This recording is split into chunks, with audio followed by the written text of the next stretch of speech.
Hello glorious family, अस्सलाम वालेकुम and welcome back to my channel. Hope you all guys are doing well.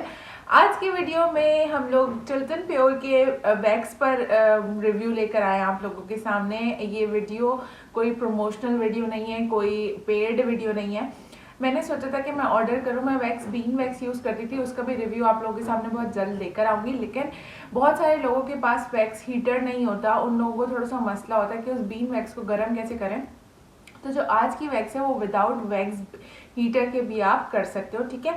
Unwanted hairs, आप facial hairs remove करना चाहते हो, body के किसी भी पार्ट से हेयर्स को रिमूव करना चाहते हो, भले वो प्राइवेट पार्ट्स हो या फिर आपके हाथ हो या फिर आपके पैर हो, कहीं पर से भी अगर आप बालों को रिमूव करना चाहते हो तो जो चिल्टन प्योर की वैक्स है वो ऑसम है, ठीक है। सो ये इसकी पैकिंग है, ठीक है जी। ये अच्छे से आप लोग देख लो। और ये 510 ग्राम की है जिसका वेट है, ठीक है जी। अच्छा, एक्सपायरी इस पर मैंने देखी नहीं है, मैं एक बार नहीं लिखी हुई है, ये देखिए यहाँ पर लिखी हुई है एक्सपायरी के बेस्ट बिफोर है दिसंबर 2024 तक के लिए, ठीक है। इसको हाउ टू यूज का भी मेथड यहाँ पर लिखा हुआ है। यहाँ पर लिखा हुआ है कि ये जो स्ट्रॉबेरी अरोमा के साथ है। अब मैं इसको खोल के देखती हूँ और देखती हूँ कि ये किस तरीके की निकलती है अंदर से। ये देखें, ये इसकी प्लास्टिक की लिड है जो इस पर लगी हुई थी, और ये इसकी वो लिड है जिससे ये सील हुई है। अब ये जरा मैं खोलती हूँ और उसके बाद फिर आप लोगों के सामने लेकर आती हूँ इसको थोड़ा सा गर्म करके, ठीक है। खुल नहीं रही, खुलेगी नहीं मुझसे, यहाँ पर खुली खुली खुली। ये मैं इसको किसी से खुलवा कर लाती हूँ, ये मेरे बस का नहीं है, ठीक है जी। सो मैं आती हूँ इसको खुलवा कर आप लोगों के सामने। अच्छा जी, ये 10 पैकिंग खुल गई है और अंदर से ये इतनी हार्ड नहीं, मतलब ऐसा इसका पॉस्चर गिरेगी तो नहीं, हाँ। अच्छा जी, ये ऐसी निकली है, ठीक है। अच्छा, इसको आप इजीली चूल्हे पे भी गर्म कर सकते हो। ये देखें, मैं इतना खोल देती हूँ ताकि मुझे भी निकालने में इसको आसानी हो।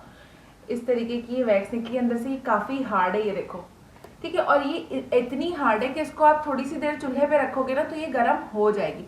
तो मैं इसको थोड़ी सी देर चूल्हे पे रख कर आती हूँ, उसके बाद फिर आपको वैक्स करके दिखाती हूँ। मेरे हाथों पर देखो इस तरीके के बाल है। अगर आपको यहाँ पर बाल समझ नहीं आते तो मैं थोड़ा सा ना यहाँ से आपको बाल साफ करके दिखाती हूँ ताकि आप लोगों को सही से पता चल जाए। मैं इस वाले एरिया की वैक्सिंग नहीं करती, नॉर्मली मैं हाफ आर्म्स की ही वैक्सिंग करती हूँ।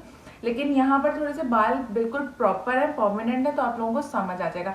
सो मैं इसको सिंपल से चूल्हे पे रख कर आती हूँ, उसको ये भी दिखाती हूँ आपको किसका कैसा पॉस्चर गेस्चर हमें चाहिए वाइल डूइंग वैक्स, ठीक है।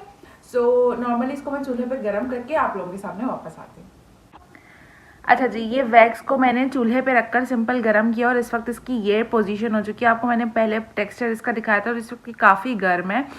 तो हम लोग इसको ना 2 से 3 मिनट छोड़ेंगे ताकि ये थोड़ी ठंडी हो जाए। मीनवाइल आप ये देख लो कि मेरे पास इस वक्त जो रिसीव हुआ है ना वो ये वैक्स स्ट्रिप्स भी रिसीव हुई हैं, और इनकी क्वालिटी आप मैं करीब से कैमरा करके आपको दिखा रही हूँ, चेक कर लो कितनी अच्छी क्वालिटी की वैक्स स्ट्रिप्स हैं। इस पर ना दाने भी लगे हुए हैं, ठीक है।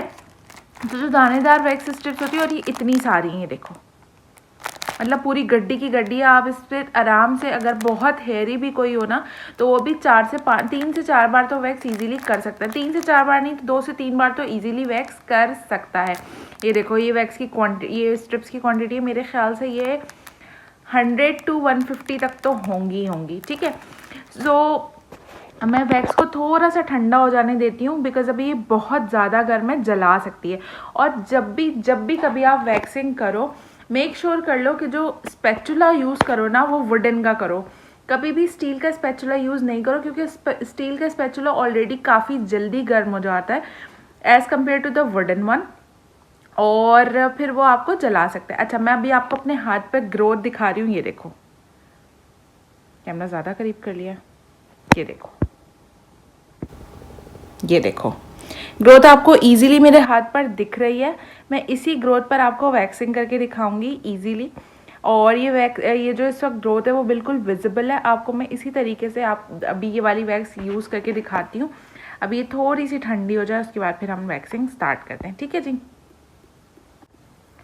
अच्छा जी, ये थोड़ी सी वैक्सिंग जो है वो थोड़ी बेहतर हो गई है। अब देखो, इस तरीके से आपने इसको लेना है, ठीक है। यहाँ पर आप ना अगर थोड़ा सा डर रहे हो या आप फर्स्ट टाइम वैक्सिंग कर रहे हो तो थोड़ा सा पैच टेस्ट कर लेना। ये अभी भी काफ़ी गर्म है और इस तरीके से इसको लगाना है और इस तरीके से उतारना है। मेरा हाथ जल रहा है बुरी तरह ही, इतनी गर्म हो रही है। ये देखो, इसको इस तरह से लगाना है और ऐसे उतारना है। ये देखो, बाल दिख रहे हैं। अभी मैंने पैच टेस्ट किया और ये देखो मेरी स्किन कितनी रेड हो गई, क्योंकि वैक्स ना अभी काफ़ी गर्म है। मैं भी इसको चूल्हे पे से उतार कर लाई हूँ। इसका टेक्सचर अभी भी देखो ये वाला हो रहा है, लेकिन ये काफ़ी इस वक्त गर्म है। तो थोड़ी सी इसको ठंडी हो जाने दीजिएगा, गर्म गर्म वैक्स नहीं लगाइएगा। अगर आप गर्मा गर्म वैक्स लगाएंगे तो आपका हाथ जो है ना छालों से भरपूर हो जाएगा। तो वैक्सिंग पे के बाद जो हाथ अच्छे लगते हैं ना, वो आपके बुरे लगने लगेंगे। देखो ये कितनी गर्म थी और ये फिर ना लगती है आपके हाथ में। ठीक है, तो अभी मुझे ये पूरे हाथ का जंगल साफ करना है, बट अपने आप को जलाना नहीं है, अपने आप को कोई हार्म नहीं पहुंचाना है। तो अभी ये गर्म है, इसको थोड़ा सा ठंडा हो जाने देते हैं। ठीक है जी। अच्छा जी, ये वैक्स मैंने ले ली है इसमें, और ये देखो ये बालों की डायरेक्शन इस साइड पर है। ये काफ़ी गर्म अभी भी हो रही है, लेकिन इसको इस तरीके से आपने बालों की डायरेक्शन में लगाना है। ये देखो अच्छे से इसको स्प्रेड आउट करना है। ठीक है, ये मैं यूज़ करके देख रही थी। ये वाला जो हिस्सा है ना, इसको इधर रखना है और इसको इस तरीके से रब करना है। ठीक है, अच्छी तरीके से रबिंग करनी है इसकी 1 से 2 मिनट। इसको कूल डाउन होने देना है। उसके बाद स्किन टाइटिंग करके इसको ऐसे खींच लेना है। ये देखिए बाल आप देख सकते हो, इस पे आराम से मेरे सारे आ गए हैं। दिख रहा है? ठीक है, इस तरीके से ही मैं अपने बाकी पूरे हाथ की वैक्सिंग करूंगी। और ये बिल्कुल भी चिपचिपी वैक्स नहीं है, ये इजीली रिमूव हो जाती है। ये देखो मैं यहाँ पर भी आपको एक पैच टेस्ट करके दिखा रही हूँ। पैच टेस्ट तो हो गया था, वो मैंने कर दिया था। ये देखो इधर बालों की डायरेक्शन इस साइड पर है, मैंने इस साइड पर लगानी है वैक्स को। ये थोड़ी सी गर्म फील होगी आपको, लेकिन ये बिल्कुल ठंडी नहीं लगती। ये देखो इस तरीके से लगाया, इसको इस तरीके से रब किया। ठीक है, उसके बाद जो ऑपोजिट डायरेक्शन है ना बालों की, उधर से पकड़ के खींचना है। ये देखो, ठीक है, इसी तरीके से आपने अपने सारे, ये देखो कितना स्मूथली इसने बालों को निकाला है, छोटे से छोटा बाल निकाल दिया। ये देखो मेरी ये ग्रोथ थी। मैं आपको इस तरफ भी ना और करके दिखा देती हूँ ताकि आपको अच्छे से और समझ आ जाए। ठीक है, ये देखो ये मैंने वैक्स लिया, इसको इस तरीके से लगाया। ठीक है, अब मैंने इस स्ट्रिप को लिया और इसको इस तरीके से इस डायरेक्शन में रब किया। ठीक है, अब रबिंग जब अच्छे से हो गई और मुझे लगा ये बिल्कुल अच्छे से ठंडा हो गया है, तो इसको इस तरीके से निकाल लिया। ये देखो, ठीक है। सो आई होप आपको अच्छे से समझ आ गया होगा। इसको इसी तरीके से पूरी तरह आप वैक्सिंग करना चाहते हो जिस भी पार्ट की अपनी बॉडी के, वो कर सकते हो। और ये बहुत सेफ वैक्स है, आपको इजीली घर पर आप इसको कर सकते हो। कोई प्रॉब्लम हो तो आप बिल्कुल कमेंट सेक्शन में मुझसे पूछ सकते हो, मैं आपके कमेंट्स का जवाब भी दूंगी। And if you guys want कि मैं अपने रिव्यूज़ आप लोगों के सामने किसी दूसरे प्रोडक्ट पर लेकर आऊँ, सो डू कॉमेंट बिलो, मैं उस पर भी आप लोगों के लिए रिव्यू करूंगी। And for more such videos do subscribe to my channel and press the bell icon to get notifications on time. अच्छा, इसको जो है ना आप फेस के लिए भी यूज़ कर सकते हो। इस स्ट्रिप को छोटे छोटे हिस्सों में काट कर अपनी आईब्रो की वैक्सिंग कर सकते हो, अपने अपर लिप्स की वैक्सिंग कर सकते हो, इजीली सारी वैक्सिंग इससे कर सकते हो। ठीक है जी, सो मैं मिलूंगी मेरी नेक्स्ट वीडियो में। टिल देन बाय बाय, अल्लाह हाफिज़।